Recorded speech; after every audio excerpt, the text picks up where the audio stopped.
Bienvenidos a Tomémonos Algo. La tarde de hoy recibiré en este espacio a un educador.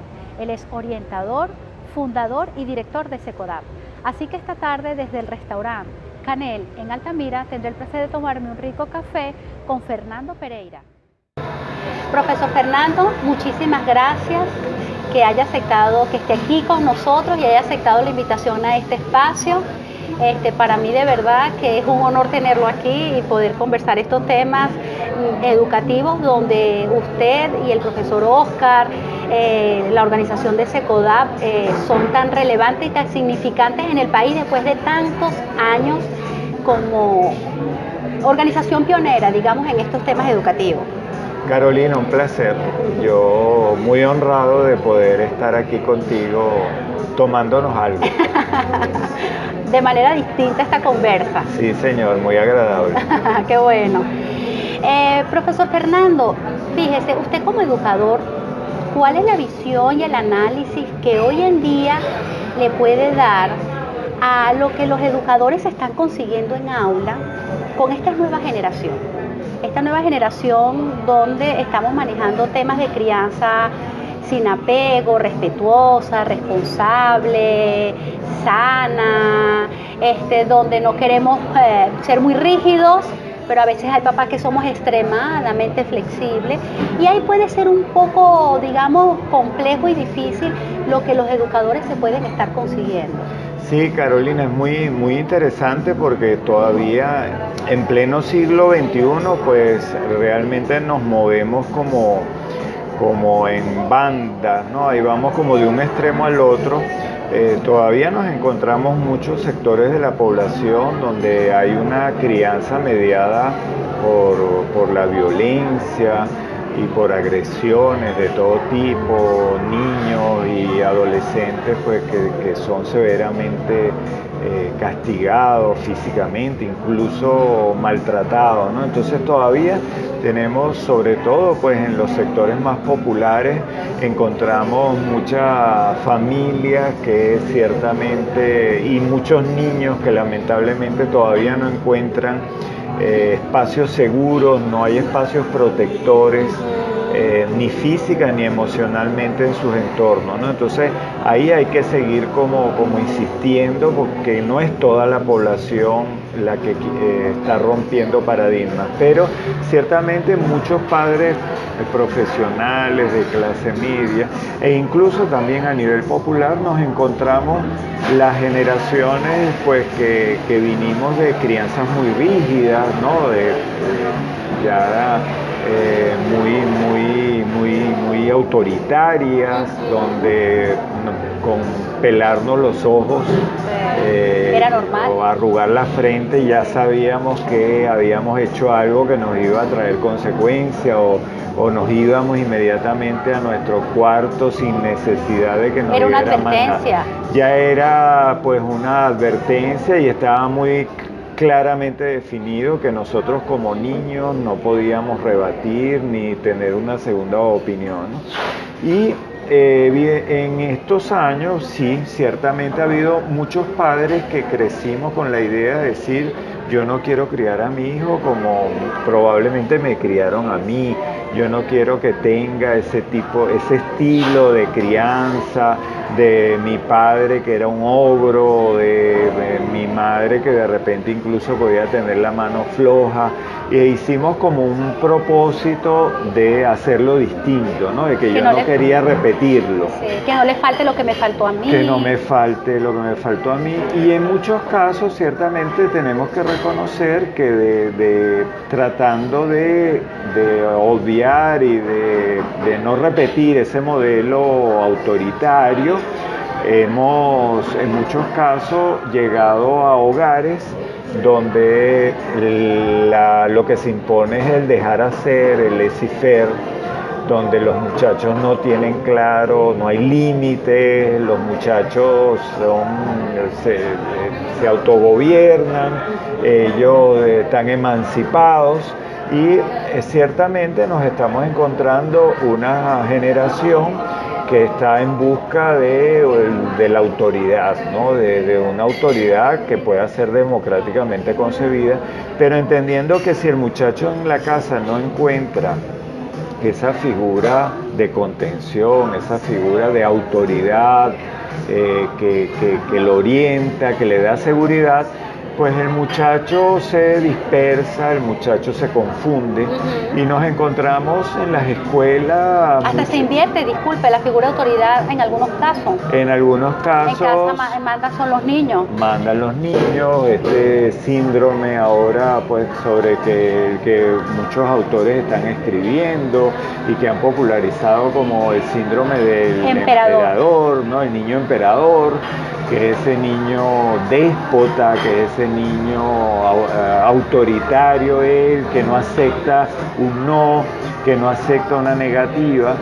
Y pues son esos niños que cuando vas a la reunión en el colegio, el niño se sienta y manda a callar al papá, o le dice a la mamá que no siga hablando, que lo que está diciendo no es cierto, o le levanta la mano a uno de los padres, ¿no? Porque ciertamente se han formado en un espacio donde entienden que nadie te puede llevar la contraria. Que no son cuestionados. No son cuestionados. Sí.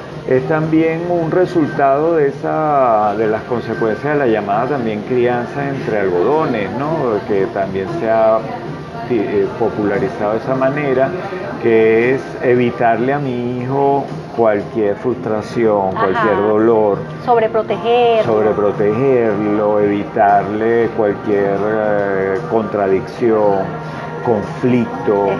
Mamá o papá que en lo que el niño le dice que la maestra dijo algo que el niño no entendió o que el niño no le gustó, pues mamá inmediatamente al día siguiente está reclamándole a la maestra, a veces en un tono agresivo, decir por qué se atrevió a decirle, por qué le planteaste. Es mamá o papá que un niño, cuando tu hijo te dice que un niño le dijo algo, inmediatamente, sin dar tiempo a ver qué hiciste tú o qué piensas tú que se debería hacer, o si vuelve a ocurrir, ¿no? Ya al día siguiente, y le dices a tu hijo además, ya va a ver ese muchachito, esa muchachita, si no tiene educación, va a entender que yo soy tu papá, tu mamá, yo te protejo, y en la hora de la salida vas a enfrentar a la mamá, de quién es la mamá o el papá del niño, ¿no? Entonces tu hijo de alguna manera va creciendo sin la posibilidad de desarrollar autodefensa, ¿no? Su sistema inmunológico, social, ¿no? Ese sistema que se desarrolla justamente en la medida, así como físicamente nuestro cuerpo, en la medida en que está en contacto con virus, que atentan contra él, contra la salud, pues va aprendiendo a poco calibrar y defenderse y reaccionar, ¿no? Socialmente también, como seres humanos, nosotros desde pequeños necesitamos ir fortaleciendo ese sistema inmunológico que nos permite también tolerar la frustración. Generar mecanismos de defensa. De repente cuando hay alguien que te dice que no le gusta lo que estás haciendo, o que no está de acuerdo contigo, o que te trata de menospreciar o de agredir. Que el emperador que eres en casa no eres en el colegio. También. Porque esa es ese es el gran dilema, que o sea, los padres pasan a cegar hasta una actitud que el niño tenga en contra de ellos, que no sea buena, a cegarla ante la posibilidad de que también la está reflejando en el colegio. Sí. Entonces son padres que así como yo se lo tolero, los demás también deberían tolerárselo, ¿no? Claro, y es justamente entender que todo ese entender que tú no le puedes decir que no a tu hijo porque tú tienes que querer a tu hijo, o decirle un no, quiere decir que tú no lo quieres suficientemente, Y tenemos que decir muchos más no de lo que decimos en esta cultura, en esta sociedad. Pues nuestros hijos también necesitan ser tolerantes ante el fracaso, entender que en la vida no todo nos sale como queremos, que seamos niños o adultos, todos tenemos dificultades, todos tenemos cosas que no logramos a veces en el momento que nos los habíamos propuesto. Entonces desde pequeños vamos aprendiendo y de alguna manera con toda esa experiencia, ¿no? Entonces, si en casa yo no tengo esa figura de mamá o de papá, gracias, que ante un fracaso me pueden ayudar a entender, a no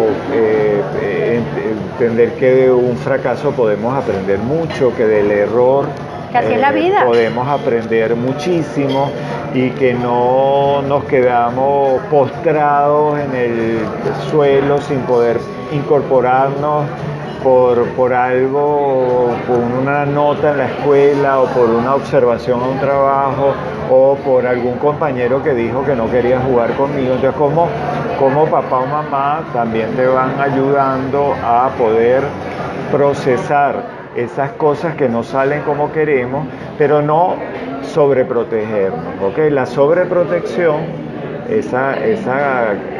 por eso decíamos, esa crianza entre algodones, les va quitando a ellos la posibilidad de ir desarrollando esas relaciones sociales, esa defensa, autodefensa social, de habilidades sociales, que es la que te permite un poco ir madurando y por lo tanto entendiendo que te tienes que ir relacionando con tus pros y contras, que hay diferencias, que somos diferentes, que no todo es como nosotros queremos que sea, ¿no?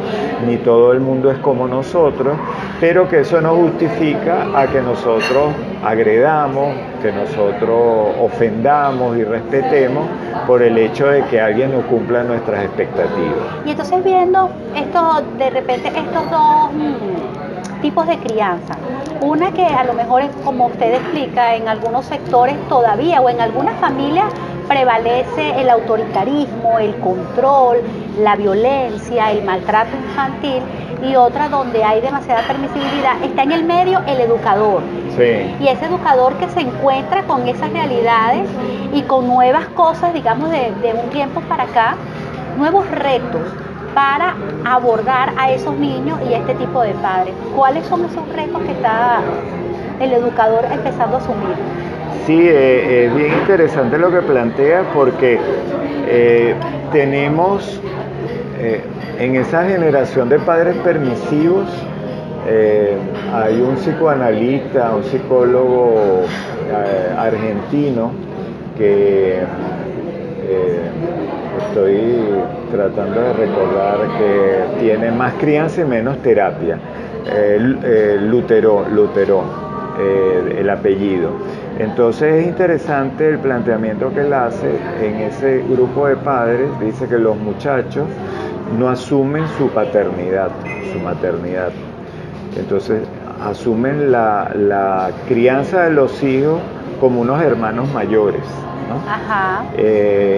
Y tenemos temor, somos padres amigos y tenemos temor a imponer un límite, a decir que no. Y son los padres típicos que cuando el niño o la niña te dice que no quiere hacer algo, entonces amenazan. Este argentino lo caracteriza muy bien, amenazan que van a llamar al abuelo o a la abuela, ¿no? O vas a llamar al policía, o siempre a una figura externa que sí representa autoridad. Que sí representa autoridad. Entonces es decir, como la figura de tu papá, tu abuelo, que es el abuelo, o la mamá, tu mamá, la abuela del niño, es la figura que impone la autoridad, porque yo, papá o mamá, le digo al niño, reconozco que yo no tengo la autoridad y la declino en esa otra figura, ¿no? Entonces eso es terrible porque los muchachos evidentemente tienen una ausencia dentro del propio hogar y son esos muchachos que crecen buscando figuras de autoridad y van por la vida buscando figuras de autoridad. Pero que retándolas. Que pueden ser un líder de una banda, puede ser un líder negativo, puede ser, en el mejor de los casos, un profesor, un entrenador, pero en muchos casos también puede ser la persona que con carácter y con autoridad le dice esto es lo que hay que hacer, aunque a veces lo lleve por un camino erróneo y después a la larga le puede hacer daño. Entonces, el llamado fundamental es que evidentemente los muchachos no pueden estar buscando la autoridad fuera de casa, la tienen que encontrar en casa.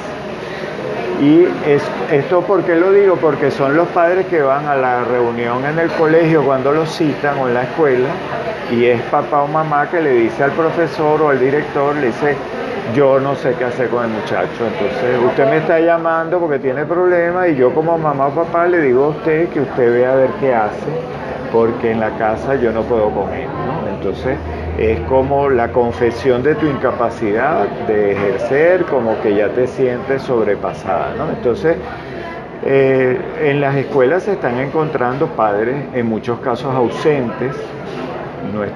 Buena parte de nuestros muchachos están solos, papá o mamá están saliendo a trabajar muy temprano, están regresando a veces en la noche, a veces a altas horas, incluso algunos los encuentran dormidos, ¿no? Entonces, a los hijos ya cuando llegan a la casa, y es una realidad que nos está marcando porque evidentemente los muchachos en muchos casos están creciendo con mucha soledad. Y a veces sus referentes son las pantallas, ¿no? Su referente es lo que pueden ver los que tienen acceso a internet o a un videojuego o a cualquier dispositivo que le permite pues pasar el día haciendo algo, ¿no? Entonces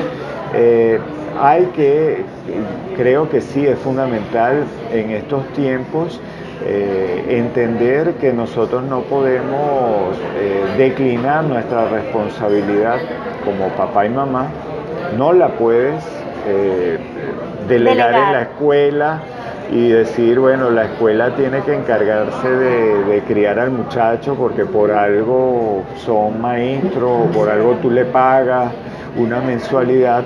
Entonces ahí indudablemente tiene que haber un trabajo compartido, ¿no? Porque los tiempos que vivimos tienen ciertamente retos muy, muy importantes para todas las generaciones. Sí. Siempre me preocupa ese tema porque a veces yo creo que hay muchos padres entre ligeros e irresponsables, que es fácil decir es culpa del colegio, yo le reclamo al colegio y solamente abordan el tema del colegio. Y sí me paso por ponerme en la posición del maestro y me ha preocupado siempre eso. Porque obviamente que pueden haber algunas fallas a nivel del sistema y a nivel del colegio, de la misma maestra, pero yo creo que es mucha responsabilidad la que un educador tiene y aquella variedad de personalidades, de niños que están criados bajo cada uno en un modelo dentro de su hogar, con valores completamente distintos unos entre otros, y eso pasa, y está ese profesor en el medio. ¿Qué de todo esto, profesor, tiene relevancia o comienza a iniciarse el tema de la violencia escolar?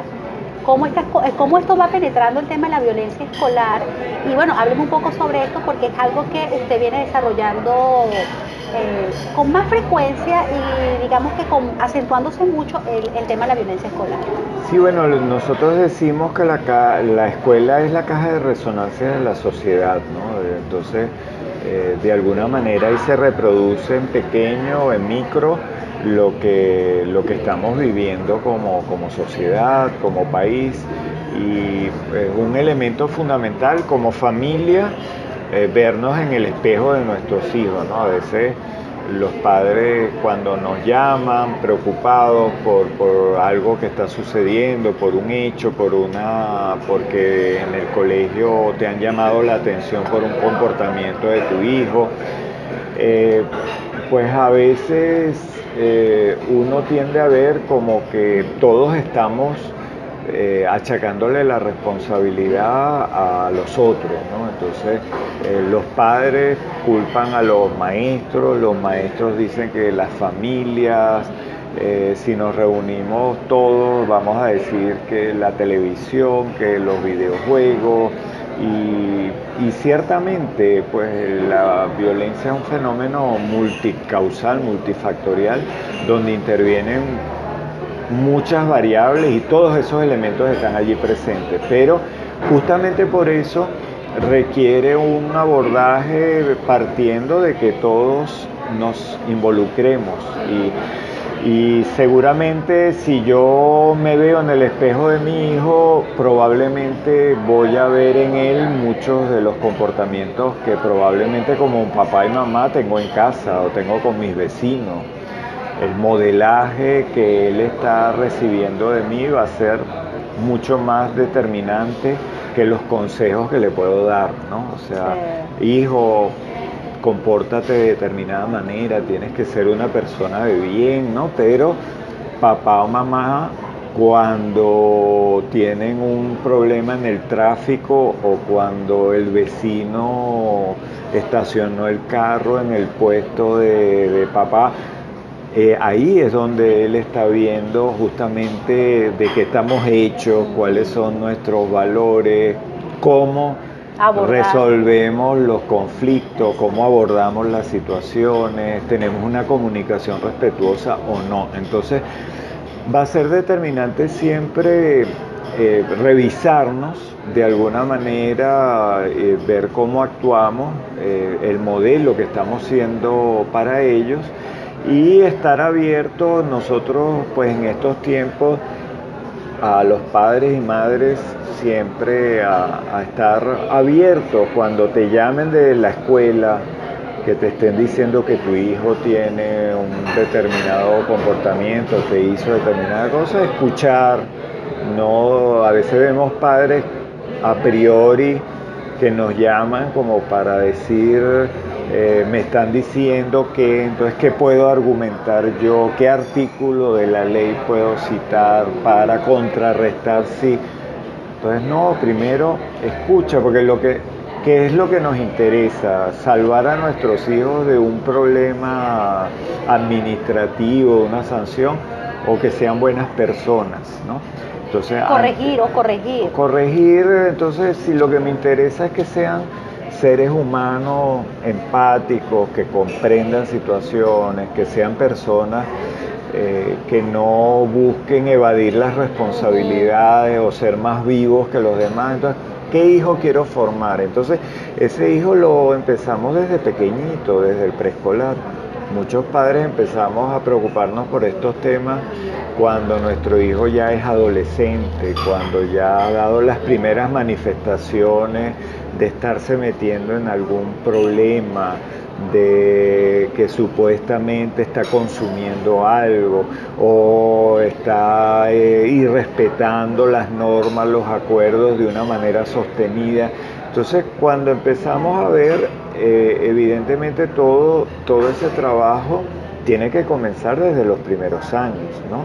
Desde que están en la educación inicial, en esos primeros meses, incluso los primeros 5 o 6 años, nos dicen pues muchos estudiosos del comportamiento humano que van a ser como los cimientos de una casa, ¿no? Las bases se echan ahí en esos primeros años donde el niño está justamente estructurando su cerebro, todas sus formas de entender el mundo, de relacionar. Todas las estimulaciones que está recibiendo. Todo eso van de alguna manera, como dice María Montessori, ¿no? Esta pedagoga italiana, pues que marcó un hito. Los niños, decía ella en su tiempo, son como una esponjita, ¿no? Entonces van absorbiendo.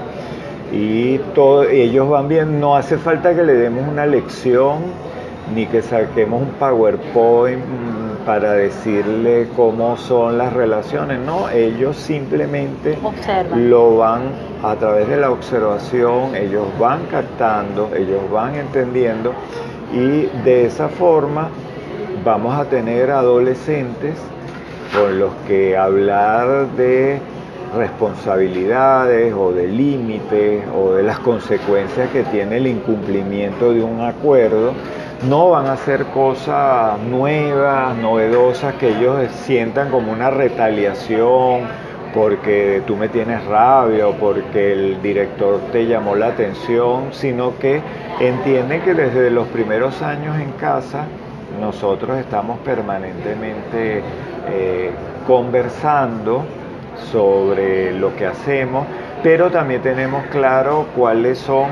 Nosotros le decimos a los muchachos que los límites son como las señales de tránsito en la vida, ¿no? Entonces hacemos ejercicio con ellos y le decimos qué pasa si no se respetan las señales, el semáforo, si alguien va en contrasentido en la autopista. Entonces, bueno, por supuesto hay riesgo de chocar, de accidentes, de que haya cualquier tipo de problema. Bueno, entonces en la vida ponernos de acuerdo grupalmente en lo que podemos, hasta dónde sí, hasta dónde no, y cuáles son los momentos para hacer cada una de las actividades, son como esas señales de tránsito de la vida que nos permiten funcionar adecuadamente sin atropellarnos y sin hacernos daños unos a otros, ¿no? Entonces, eso que comienza desde los primeros años, en la adolescencia, por supuesto, que se va a desarrollar.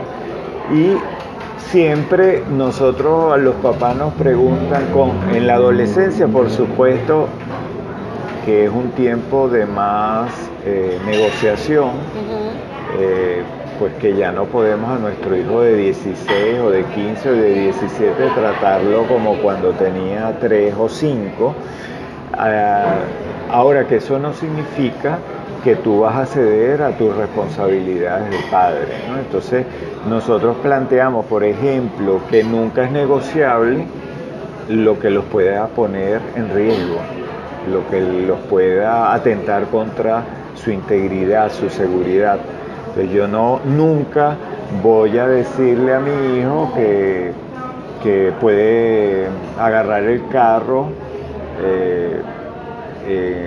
para manejar porque el amigo no lo puede traer, o porque tomaron y entonces tú te vas a hacer el loco y vas a dejar que ellos manejen, o vas a dejar que vayan a una fiesta a medianoche en un lugar que nadie conoce, desconocido, porque ellos tienen que desarrollar su autonomía. Entonces, evidentemente hay cosas que tú categóricamente tendrás que decir que no, y esa es tu responsabilidad como padre o madre. Incluso la propia LOGNA, que la gente dice que alcahuetea a los muchachos, no, la propia LOGNA taxativamente dice que los padres y las madres, o los representantes del niño o del adolescente, no pueden declinar sus obligaciones.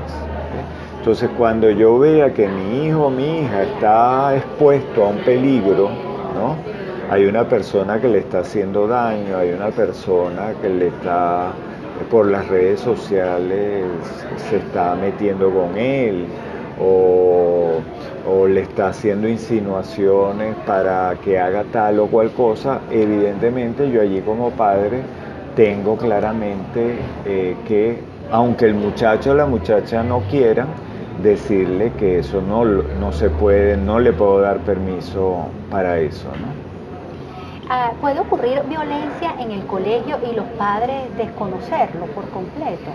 Sí, es justamente uno, por ejemplo, ante el fenómeno en todo el mundo del acoso escolar o del bullying, uno de los efectos perniciosos que tiene es que puede ocurrir, es silencioso, ¿no? Entonces, justamente los muchachos a veces en los centros educativos a nosotros nos llaman y de repente nos plantean casos de decir, bueno, estamos en mayo y ahora nos hemos enterado recién de este caso que se está dando desde que inició el año escolar, ¿no? ¿Y qué pasó allí? Bueno, que el muchacho, tratando de ser aceptado el que es víctima, los muchachos que se cuidan de no hacerlo delante de los profesores para que justamente no lo detecten. Y el entorno de Son muy compañeros, astutos en eso. sí, Una astucia, generan una astucia, ¿no? sí, Para eso. claro, y entonces hay una ley de silencio, del silencio, de la complicidad, ¿verdad? No puede ser sapo, el que diga algo es sapo, entonces traiciona los códigos de ética y del grupo. Entonces, pues puede pasar meses donde un muchacho es sometido a pues esta violencia recurrente, en muchos casos muy cruel, sin que el entorno se dé cuenta, ¿no? Entonces, evidentemente hay que trabajar desde pequeños también para que los muchachos entiendan que reportar un caso de violencia, de una agresión a un compañero, nunca es ser sapo, nunca es ser chismoso, como dicen también en los colegios, ¿no?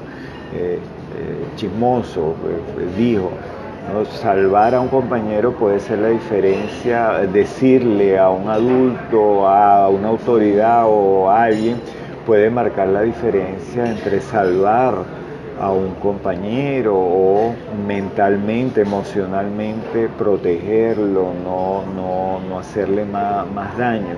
Eso tenemos que comenzar a trabajarlo desde pequeño y por supuesto las familias estar súper atentas a cualquier símbolo, ¿no? A veces pues estamos súper Ocupados. esta vida tan acelerada que llevamos, a veces nos tiene a muchos padres sobreviviendo, gestionándonos la vida en el marco de una emergencia humanitaria compleja. Hay familias que están todo el día en la gestión del alimento, de la comida, del agua, de los servicios públicos básicos, ¿no? Y entonces a veces eso nos resta el tiempo para tener un momento de calidad, de comunicación con nuestros muchachos, de verle los ojos, ¿no?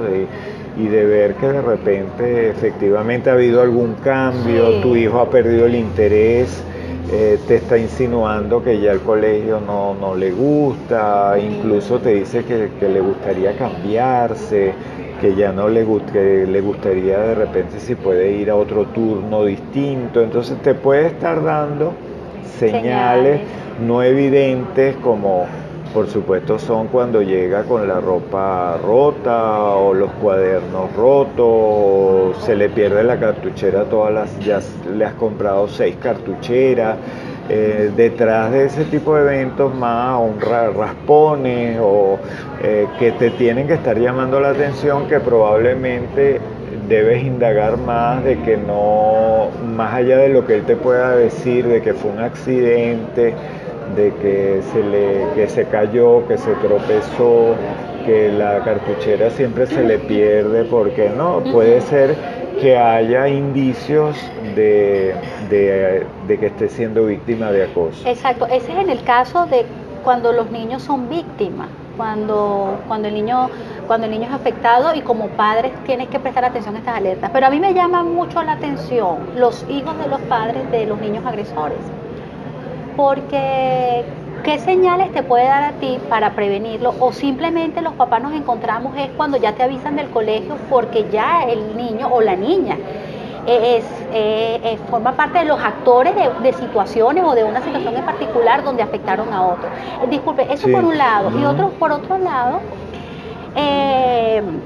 esa misma disponibilidad, madurez y aceptación de los padres de saber que tienen algo que atender y que tienen que escuchar. Sí, sí, eso es determinante, Carolina, lo que planteas, porque por un lado tenemos que tener como la madurez, ¿no? Porque en muchos casos el niño no podemos generalizar, porque hay situaciones y casos que se escapan y que no podemos todos encajonarlos, ¿no? Pero detrás de un niño que acosa, en muchos casos nos encontramos familias justamente donde a veces hay violencia, donde el niño es tratado de una forma violenta por padres, por hermanos mayores, ¿no? Entonces de repente el muchacho cuando va al colegio, él busca drenar todo eso. y agarra al más débil y drena parte de esa rabia. Entonces, por supuesto, si ese es el caso, a ninguno de nosotros nos gusta probablemente admitir que mi hijo nuevamente está haciendo un espejo de lo que yo estoy haciendo. Entonces no es nada más que mi hijo deje de acosar, sino que probablemente yo decir, no, no, no, eso es un invento de la escuela, o eso es, ese otro niño es tonto, que se aprenda a defender, mi hijo es normal, el que no es normal es el otro, porque tiene que ver con algo que está pasando en casa y que tenemos que resolver nosotros también internamente, ¿no? O también nos encontramos esos muchachos de los que hablábamos al principio, laissez-faire, sin límite, que se autogobiernan, que hacen lo que les parece, que se acuestan a la hora que les parece, comen si quieren, sí o no, a la hora que quieran, porque papá o mamá no están, ¿ok? No conocen de límites. No conocen en muchos casos el papá o mamá que pues le compra todo porque es una forma de repente de la culpa que yo puedo sentir por no dedicarle el tiempo que necesita. Sí. Entonces te compro todos los aparatos, los teléfonos de última generación, todo lo que me pides, tratando con objetos de llenar a veces esa ausencia mía, ¿no? Entonces, o una competencia social y una demanda social que también muchos padres pueden responder a eso. Sí, ¿no? también, pero entonces cuando el muchacho actúa de esa forma, por supuesto, entender que nosotros le decimos a los padres que hay que apersonarse, que desentenderse. Normalmente en la escuela, en el colegio te dicen, quien asiste a las reuniones, el papá o la mamá de las víctimas. Ajá. Quienes asisten a todos los llamados, el papá o la mamá de las víctimas. De los que agreden, puede ser que al principio, y algunos te dicen, escucha con mucha frecuencia, para eso me llamaron, me hicieron perder, yo que hoy tenía una reunión de trabajo importantísima por esto. Entonces, se supone que ustedes son los que saben. En mis tiempos, cuando pasaba algo de eso, nosotros no necesitamos llamar psicólogo ni nada, uno da un golpe. Entonces, más bien el padre está banalizando y le está reforzando a tu hijo o a tu hija la idea de decir, sigue haciendo lo que estás haciendo. Sí, porque yo no le voy a prestar mayor importancia a eso. No me importa, o incluso me parece tonto el otro niño, coincido contigo en que se merece que le hagan lo que le está haciendo. Ese hijo, esa hija tuyo, probablemente unos años después te llamen de la policía o te llamen de un bufete de abogados. Te van a llamar ya para decir que tu hijo o tu hija está metida en un problema probablemente legal, penal. ¿Por qué? Porque siguió una escalada de entender que yo puedo hacer del agredir a otro, no tiene límite, es válido. El fin justifica los medios, ¿no? Entonces yo puedo obtener lo que quiero de la gente o de lo que está a mi alrededor utilizando los medios que estén a mi alcance, valiéndome de la ascendencia que puedo tener sobre el grupo, valiéndome de tomando las cosas que no me quieren dar, ¿ok?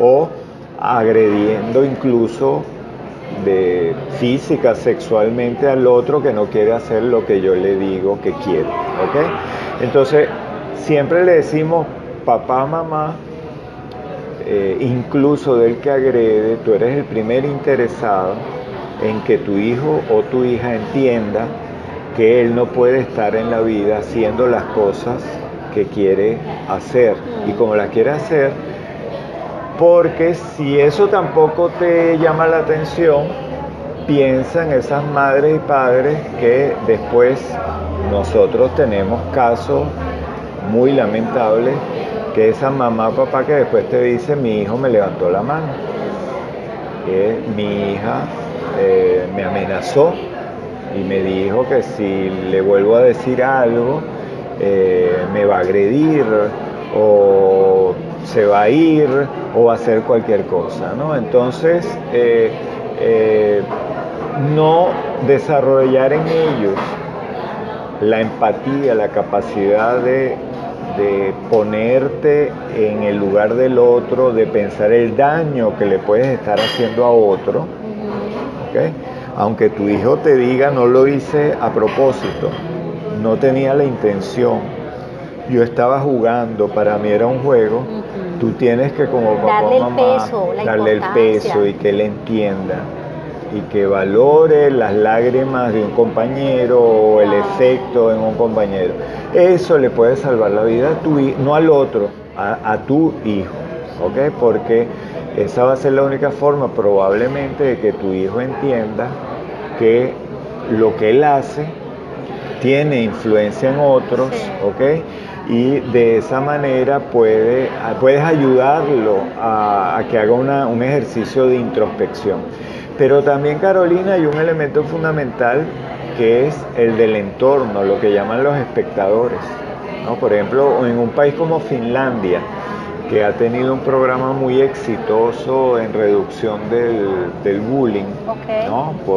Promovido como una política pública del Estado, donde han hecho una evaluación inicial de la cantidad de bullying que tenían y de verlo como un problema de salud, y monitoreando permanentemente han visto una reducción sostenida, permanente, trabajando con las familias, trabajando con los muchachos, pero una de las estrategias fundamentales es que la clave está en el grupo de muchachos. Normalmente vemos el problema del bullying o el problema del niño agredido, de la víctima, se llama la víctima y el acosador. El acosado y el acosador. Llamen al papá de uno, llamen al papá del otro, se habla con un niño, se habla. Entonces es un problema de dos.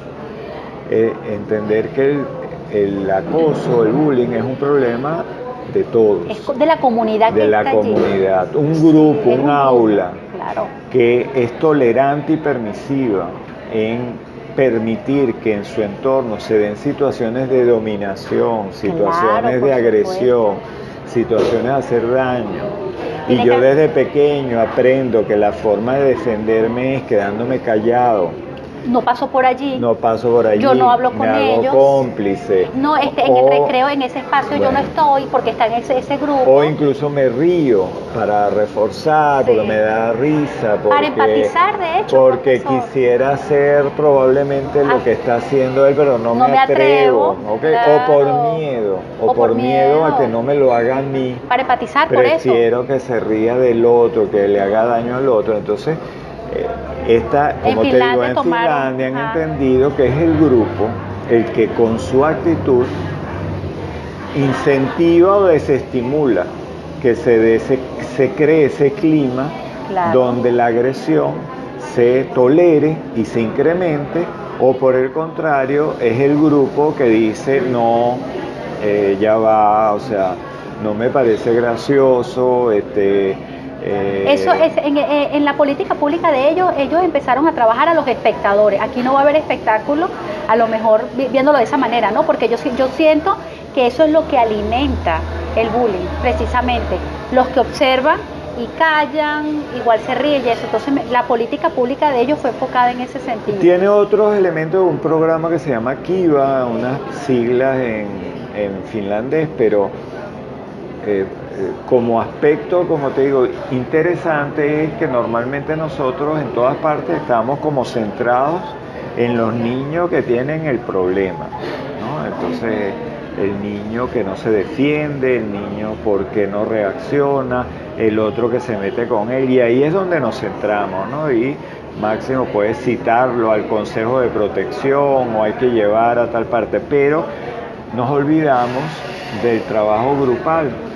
Y entonces ahí es donde te digo, por ejemplo, los padres y las madres de los niños que están viendo lo que ocurre y no hacen nada, o se quedan callados.